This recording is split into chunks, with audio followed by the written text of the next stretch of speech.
Okay, next segment. I'm going to try to divide these into 15-minute segments. I ran over a little bit on the other one, 16 minutes, but it's not bad because I forgot what I was doing.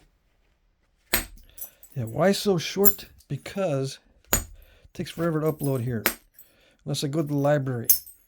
And I can't be going to the library all the time because I got to be monitoring my dad's status. Yeah, his ability to get around these days is not that great. In case you don't know, in case you're just tuning in, I'm living in Vermont with my dad and helping him out because he can't move around very much on his own. He's still doing pretty good. We got him a little wheelchair. It's doing good, but sometimes not so good. Anyway, I've got to make sure I'm not out. I got to make sure I'm not out here all day. I got to try to break it up into short segments. So that's going to cause me to speed up my napping on the videos, and it's going to cause me to break them into shorter segments. Okay? All right.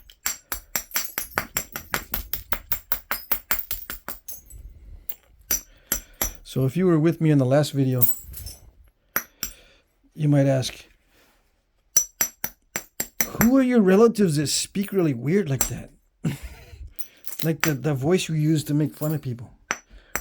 What relatives do you have that talk like that? I don't know. Yeah, I'm not going to say. No. Nope.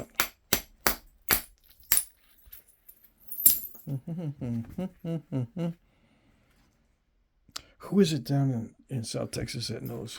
Guillermo knows. I know several Guillermos. So yeah, all of you guys, all you Guillermos, you'll know what I'm talking about. Of course.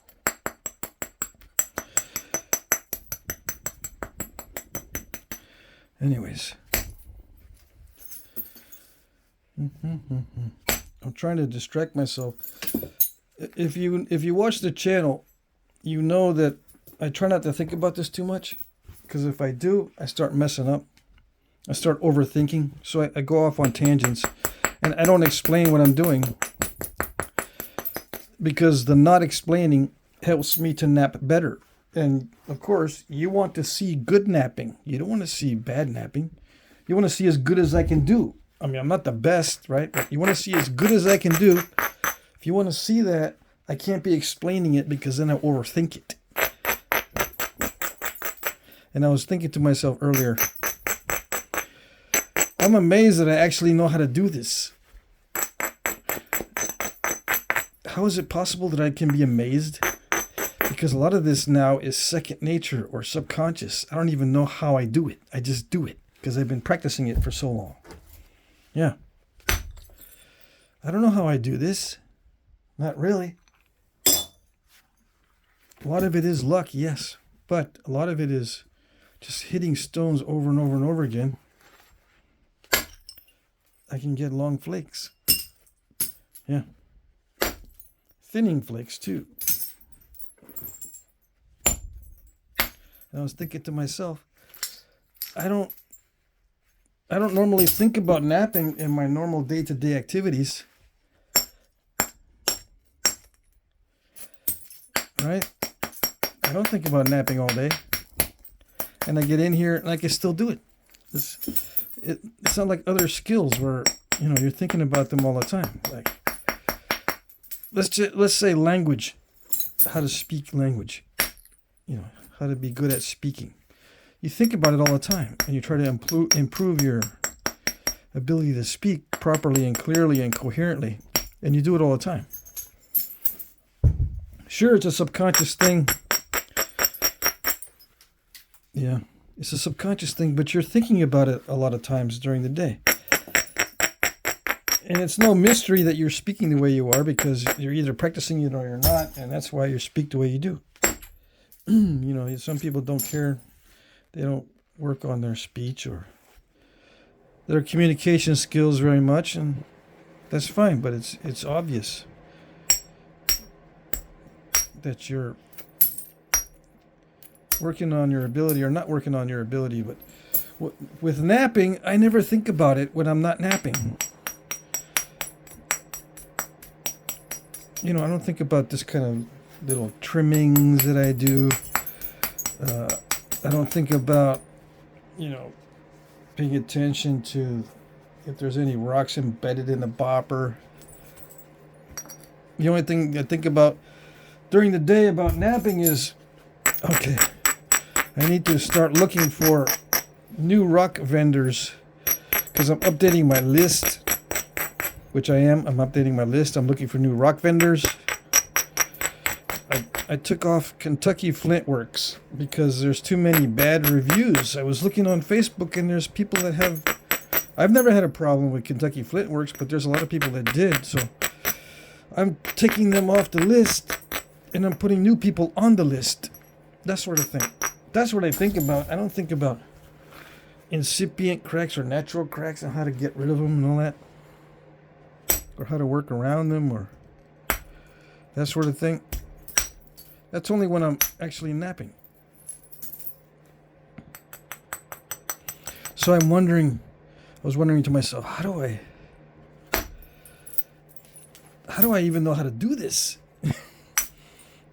And the moral of the story is, how do I improve when I don't even know how I'm doing what I'm doing? It feels like I got to start from scratch if I want to try to improve something. That's the moral of the story. How do you improve when everything's subconscious? You just have to let your subconscious try to improve things? That's a difficult way to go about it because your subconscious does not want to change its routine.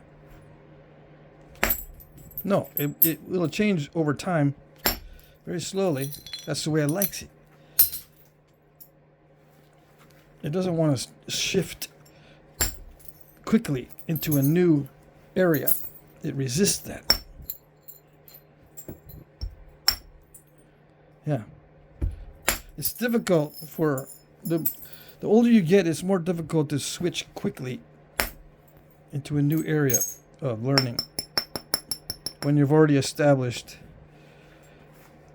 a very clear way of doing it in your own mind, right? In your subconscious is set. I'm set. I know how to do it. Don't mess with it. That's what the subconscious says. But if, like, I want to try to improve the way I nap, it's almost like I've got to start over from scratch.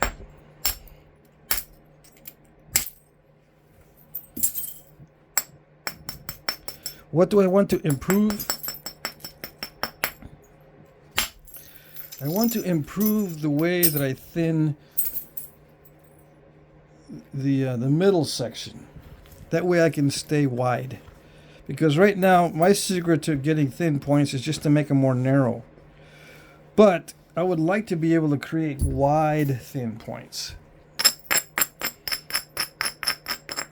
But it feels like it's a completely different mindset whenever I try to do it.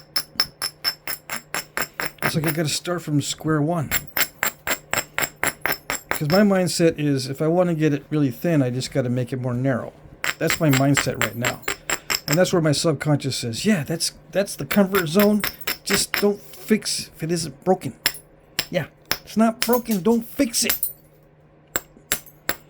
But I think it is broken because I want wide, thin points. Yeah, I want the combination of wide, thin. So what do? I have no idea. Other than just make mistakes after mistakes after mistakes until I get different result. Until I get a good result. Yeah. So we'll see. The shortcut is just to get someone to teach you how to do it. Yeah.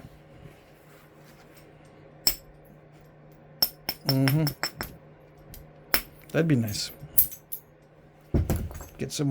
I'll get someone to teach me how to do it. Yeah, I'll find someone to bug them. when I can find someone that makes the wide, thin points that I'm looking for. Not very many people out there to do those. Because it requires lots of material and lots of mistakes to be made. And it's not really worth it. In the long run,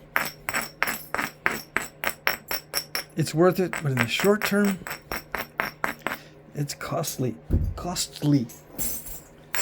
All right, let's get this towel out of here. It's bugging me. I don't normally nap that way. Okay. Much better. Much more manageable. Let's see what I can do. Is it 15 minutes yet? No. All right, we're going to try to reduce this quickly. I'm not going to explain how I'm doing it. You just got to watch, because I do better when I don't explain. And you want to see good napping. Okay. Then you got to wait. Not wait. You got to be patient and realize that in order for me to do this the best way I can, I'm not going to explain it. Okay. Where'd it go? There it is. All right, let's see. So this is a dacite that doesn't seem to have grain to it. Yeah, all right. That is a consideration, because if I start hitting it in the wrong way, at the wrong angle, it's not going to react properly. But this one doesn't seem to have grain to it. So I don't know that for sure until I start getting down to the nitty-gritty of the final thinning. Some of you say, you need to measure it. What's it? What's the measurings? What is it? What is it? It's 8 inches now. I lost an inch. Okay. There you go. But I wanted to see a 9-inch.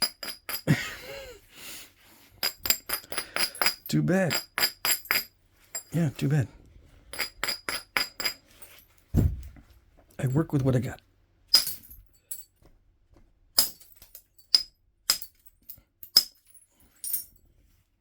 Okay. Yeah, someone asked me the other day to make a big obsidian point. I get those requests every now and then.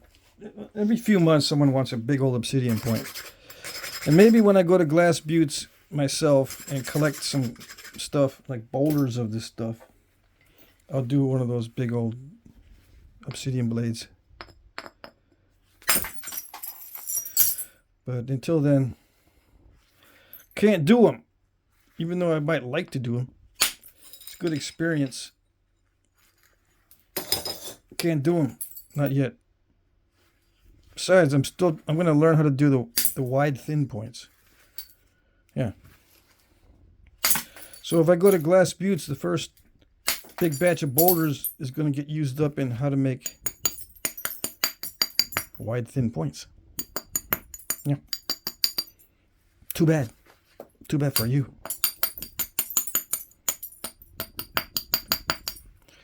Okay.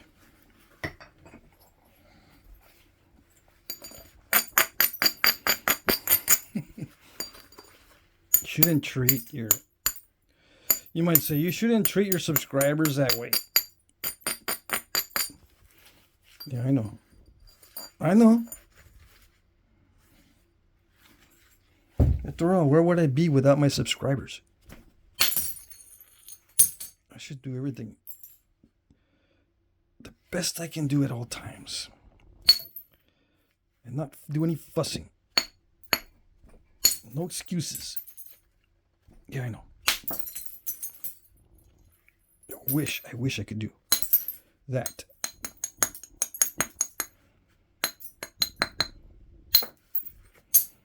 Anyways. What am I doing? I'm getting scared is what I'm doing. I'm already starting to crush because I'm kind of hesitating and hitting it. So it's affecting the edge quality. Yeah. How does that affect the edge quality? when you're just not paying too much attention to what you're supposed to be doing, because you start getting jittery and start getting scared. You're not scared? You've been doing it forever? Yeah, I'm scared of breaking it. This is very snappish and halfish type stuff. Yeah. All right, so let's call this the next stage. I'm going to continue on the next segment. After this is the sweat stage after this, because it's starting to thin down, and I need to get it thin so I can offer it as a biface.